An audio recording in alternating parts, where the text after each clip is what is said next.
Hello, welcome and welcome back to my YouTube channel. ඉතින් ඔයාලට කොහොමද? මං හිතනවා ඔයාලා හැමෝම හොඳින් ඇති කියලා. ඉතින් අද මං ගේන්නේ වෙනස්ම විදිය වීඩියෝ එකක්. අද මගේ සෙනසුරාදා දවසේ ගෙවුණු විදිය මම මොකද කරේ කියලා තමයි මේ වීඩියෝ එකෙන් ගේන්නේ. මං තාම අසනීපෙන් ඉන්නේ. ඉතින් මගේ voice එක ටිකක් අවුල් ඇති. ඒකට ඔයාලගෙම සමාව ඉල්ලනවා. ඉතින් මගේ කලින් වීඩියෝස් වලට ලයික් කරපු කමෙන්ට් කරපු ඒ වගේම මම සබ්ස්ක්‍රයිබ් කරපු ඔයාලා හැමෝටම thank you so much. ඒ වගේම අද මගේ channel එකට එකතු වෙන අලුත් යාළුවෙක් නම් ඔයා මම නිශානි. මම ඔයාවත් අනිත් හැමෝමත් මගේ channel එකට ආදරයෙන් පිළිගන්නවා. මල්හීන හිත බැන්ද කිරිකෝඩු කාලේ එක හීනයක් ගාව මම නැවතිලා දරුවා කිදිලි හෙද්දි පොඩි ඇස් ඔයාගේ බෑදැන් කියාගන්න හිත ගොළු වෙලා උදෙන්ම නැගිටින කෙනෙක් නම් ඔයා දන්න නැති එළියට ගියාම ගස්වල එක්ක සත්තු එක්ක අපිට දැනෙන්නේ මොන වගේ හැඟීමක්ද කියලා. ඉතින් අද සෙනසුරාදා දවසක්. ඉතින් සෙනසුරාදට අපි හැමෝම පන්සල් යනවානේ.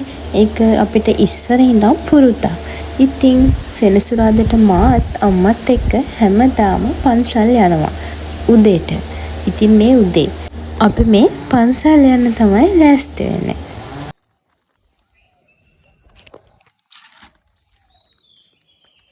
Welcome and welcome back to my YouTube channel. අම්මයි සෙනසුරාදට යන්නේ ගමේ පන්සලට නෙවෙයි. අපි යන්නේ වැල්ලබෝදියට. වැල්ලබෝදිය තියෙන්නේ බීච් එකත් එක්ක, හාබර් එකත් එක්ක එතනම තමයි. ඉතින් එතනට ගොඩක් අය එනවා. සෙනසුරාදට විතරක් නෙවෙයි හැමදාම වගේ පූජා කරන්න, පූජාවලට බාරහාර වෙන්න හැම ගොඩක් අය මෙතෙන්ට එනවා.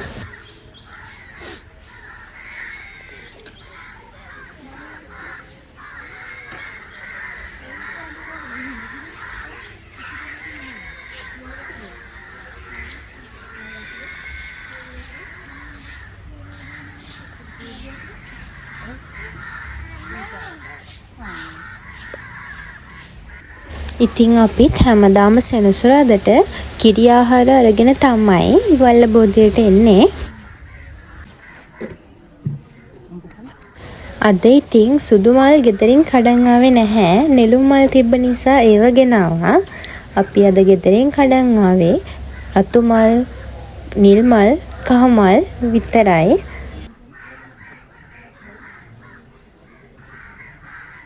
මෙතන ගොඩක් කාකන්ගේ සද්ද ඇහෙන්නේ. වැල්ලබෝදිය ඉස්සරහා තමයි හාබර් එක තියෙන්නේ. ඒ වගේම කාකන්ට කිරි ආහාර පූජා කරලා අයින් කරන ඒවත් දෙනවා. ඒ වගේම ගෙදරින් හදාගෙන බත් ගුලි කාකන්ට පූජා කරන්නත් කට්ටිය ගෙනත් දෙනවා. ඉතින් මෙතන ගොඩක් කාක්කෝ ඉන්නවා.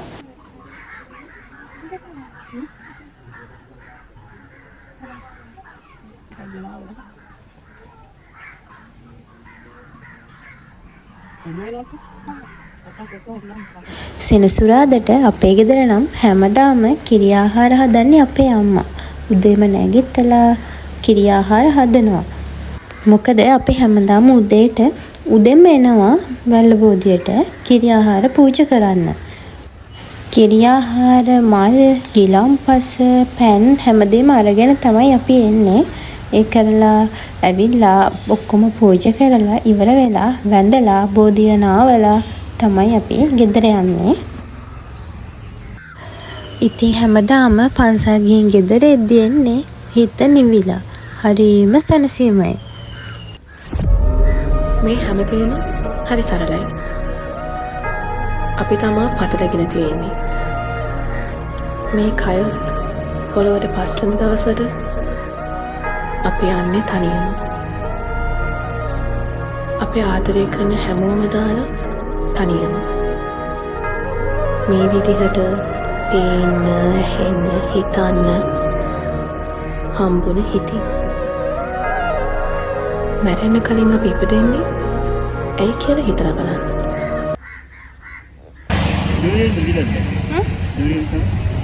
Ja. ඉතින් වැල්ලබෝදි ගිහිල්ලා ගෙදර ඇවිල්ලා පොඩි රෝන්දයක් යන්න හිතුණා. ඉතින් මේ යන ගමන් තමයි මග නැවැත්තුවේ.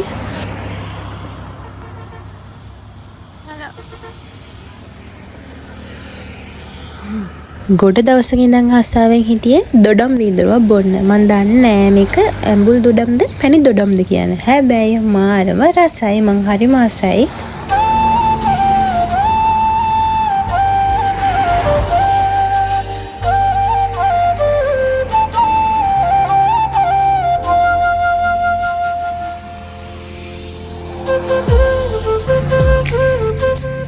ඔන්න ඉතින් දොඩම් වීදුරුව හදලා හම්බුණා. මාරම රසයි. ගම්මිරිස් දාලා තියෙන්නේ. අයිස් කියුබ් තියනවා. ෂොක් ඉතින්.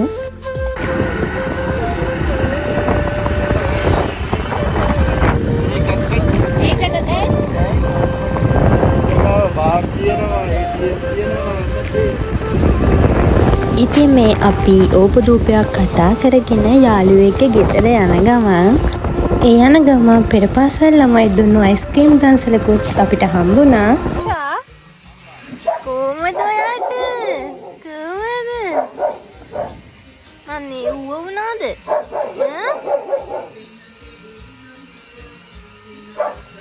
තාෂා? මේ ඉන්නේ තාෂා. මෙයා බව් අම්මා කෙනෙක්. මෙයා හරිම හොඳයි. එහෙම සර නෑ. මේ අයියගේ යාළුවෙක්ගේ ගෙදර ඉන්නේ බව් අම්මයි බව් දුවයි. අනිත් එක්කෙනා තමයි නිකි. මේ ඉන්නේ නිකි. මෙයා නම් බුරණ එකමයි වැඩේ කවුරු ආවත්. හැබැයි සර නෑ.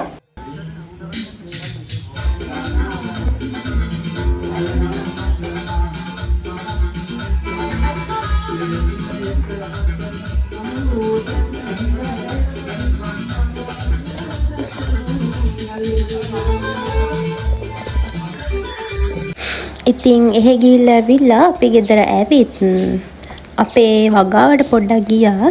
මං කලින් මගේ දෙවනි vlog එකේ හිටවපු අම්මත් එක්ක හිටවපු කැකිරි පැලේ කැකිරි ගෙඩියක් හොඳටම ඉදිලා තියෙන්නේ. අද ඉතින් ඒක කැඩුවා. මාරම සතුටුයි. ඉතින් මං හිටවපු එකක මෙහෙම ඉතින් ගෙඩියක් හැදිලා එහෙම කන්න තියෙනවා කියන්නේ ඉතින් ඒක ඇත්තට මානසික පැත්තෙන් බලුවත් හරිම සතුටුයි. ඉතින් අපි ඉතින් පැලයක් හිටවපු දවසේ ඉඳන් බලන් ඉන්නේ මේක ලොකු වෙලා වැල්ල දුවලා ඊළඟට මල් ඇවිල්ලා ගෙඩි හැදෙනකන්නේ. ඉතින් මාත් බලාගෙන හිටියා. ඉතින් ඔන්න හැදිලා තියෙනවා. හරිම සතුටුයි. ඒ වගේම තමයි හරිම රසයි. මගේ දෙවනි vlog එක බලපු කෙනෙක් නම් ඔයා දන්නවා ඇති මේ අනිත් පැලේ මේ පැලෙත් තාම ගෙඩි දෙකක් හැදිලා තියෙනවා දැනට. මේ ගෙඩි දෙක තාම පැහිලා නැහැ. ඉතින් ඇත්තටම හරිම සතුටුයි මෙහෙම හැදෙනකොට මං ඉන්නපු දෙයක් මෙහෙම දෙයක් ගෙඩියක් හැදෙනකොට ඉතින් හරිම සතුටුයි. මේ කොමඩු පැලේ මේ කොමඩු වැල දුවලා තියෙන්නේ. බලන්නකො ඉතින් මේ කොමඩු ගෙඩියකුත් හැදිලා. ඉතින් අද අපි මේක කඩනවා කොහොමද බලන්න. මං හිතනවා දැන් ගොඩක් දවස් මේක හොඳටම පැහිලා තියෙන්නේ. පැල ඉඳපු දවසේ ඉඳන් ඇවිත් බලනවා මල් ඇවිල්ලාද ගෙඩිය ඇවිල්ලාද ගෙඩිය ලොකු වෙලාද පැහිලාද පරිස්සම් කරනවා ඉතින් හරියට. ඉතින් ඔන්න අද මේක අපි කඩලා බැලුවා කොහොමද කියලා. ඉතින් අම්මා මමයි හිටවපු කැකිරි වැලෙන් කොමුඩු වැලෙන් ගෙඩි දෙකක් අද කඩාගත්තා. ඉතින් සතුටුයි.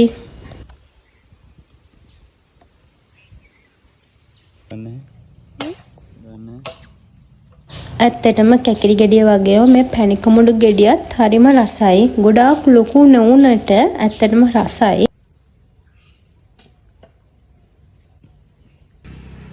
මේ මං පස්සේ ගෙනල්ලා හිටවපු වම්බටු පැල තුන. ඒකෙන් එක පැලයක කරලක් ඇවිල්ලා තියෙනවා තාම පොඩි. ඉතින් තමන් හිටවපු දෙයක මේ විදියට ඵලයක් නෙලා ගන්නවා කියන්නේ ඒක ඇවිල්ලා වෙනමම සතුටක්. මොකද හිටවපු දවසේ ඉඳන් මේක පැලයට සාත්තු කරලා ලොකු වෙනකම් බලන් ඉඳලා ඒ හැමදේම අපිනේ විඳින්නේ. ඉතින් අපිට ඒක වෙනමම සතුටක්. එහෙම කරන කෙනෙක් නම් ඔයා ඒ සතුට මොන වගේද කියන්න ඔයා දන්නවා ඇති. ඉතින් මේ විදියට තමයි සතුට පිරුණු නිදාසේ ගෙවුණු මානසික නිදහස වැඩිපුර තිබ්බ මගේ සෙනසුරාදා දවස ගෙවිලා ඉවර වුණේ. ඉතින් මගේ වීඩියෝ එක හොඳයි නම් ලයික් එකක් දාලා කමෙන්ට් එකක් දාන්නත් අමතක කරන්න එපා. ඒ වගේම මගේ channel එක subscribe කරලා නැත්නම් subscribe කරලා යන්නත් අමතක කරන්න එපා.